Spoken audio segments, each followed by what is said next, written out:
You must love being uncomfortable. That's why you keep doing these things. And I said, no, it's exact opposite. I hate being uncomfortable. But my biggest goal is to set an example for my kids. I've got 5 kids. And I'm a firm believer that we're never just standing still, right? In life, we're either moving forward or moving backwards. And the longer we stay comfortable, that's when we're going to start to slip and go backwards. And so when you make yourself intentionally uncomfortable, you have to be facing a fear. And that's what this whole thing is about, is our willingness to overcome the emotion that we've created in our minds, which is fear. And so it's about breaking down fear, becoming uncomfortable so that we can progress. And for me, I hate being miserable. But people assume, hey, Iron Cowboy, your favorite thing to do is go out there and suffer and do stupid. No, I don't like it, but I like progress. I like knowing a better version of me is on the other side of this uncomfortable moment. And there's something beautiful about laying on the side of the road crying and having that conversation with yourself, quit, don't quit, quit, don't quit. What am I made of? It's not a life and death situation. I've intentionally put myself there. The panic and easy button is right there. It's right there. But what did I say I was going to do, and am I willing to see that through? What example am I setting for my kids? What type of growth am I going to see right now by seeing this through, right? Am I willing to face that fear and make it a non-factor? It's just an emotion. So this is the exact equation that we hear from every single person that has gotten out, that lives in gratitude, that lives in abundance, that doesn't live in fear. This is what we would consider an alpha. This is just somebody that has gotten outside of the pain equation. Everybody default is going to avoid pain, and they are in a defensive state where they're just constantly trying to go, does this make me happy or sad?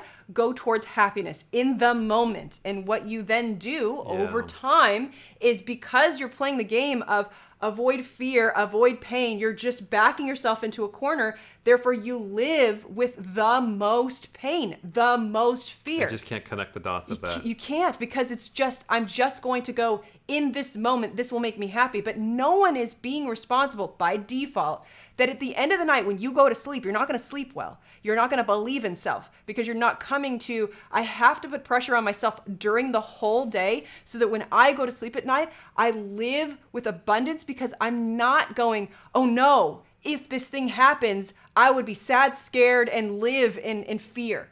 Those kinds of things that can be conquered when you go at them head on. And now you're stacking all of these areas in your life, pain equation wise, we're heading towards pain. We're heading towards discomfort. And therefore, when bigger things come your way, you are not in fear, because you have practiced being in a constant state of, I move towards things that I'm afraid of and I conquer them. So I believe in myself to be able to get over hills and then therefore mountains. When the coronavirus comes, when the pandemic comes, you are not going to go, oh God, oh no. I avoid anything in my life that causes any kind of fear. Yeah. And therefore, when a big one comes and I can't quite avoid that and go back into a corner, I'm terrified. I live in fear. I go to sleep. I can't sleep well because I'm just in so much anxiety. You say to somebody who, they don't know what they want. I've got a friend right now who's massively struggling. want? And They it's want the that? exact question I asked him. I said, what do you want? What's your passion? What are you do you trying to want? accomplish? He could not answer the question. And so my next question was, this is what you have to do first. You have to find out what you want and where you want to go. Then we can start formulating the plan. You can't formulate a plan and figure out the steps unless you know where you're trying to go. You'll just spin around in circles and probably move backwards. How can you go somewhere if you don't know where you're trying to go and what you're trying to achieve? And do you have a process that people can use to find that thing? To find that thing, and it's ready? going to be different for Volleyball, every single yeah. person. Just like my kids with sports and different things that they're doing, they're trying a lot of different things. Allow yourself to have opportunities. Here's what people do, is they get dead set on the journey that they want to take, and they're so rigid with how they're going to get there that they don't see the door over here, and they don't see the bend in the river, and they try to cut because they know they're going right here, and they try to cut through.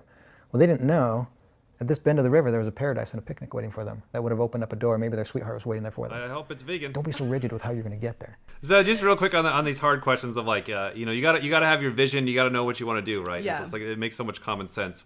But like, people do get stuck on step 0 of like, well, I don't know what I want to do. And I see this, the deciders especially, where they just arm bar the universe and just ask and they get their fucking elbow broken.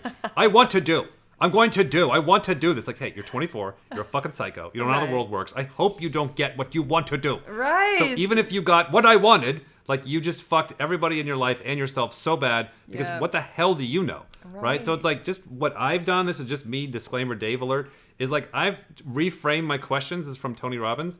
Of like, and this does kind of go more with, feminine and I observer. Yeah, exactly. I'm just asking more questions of like, what is working?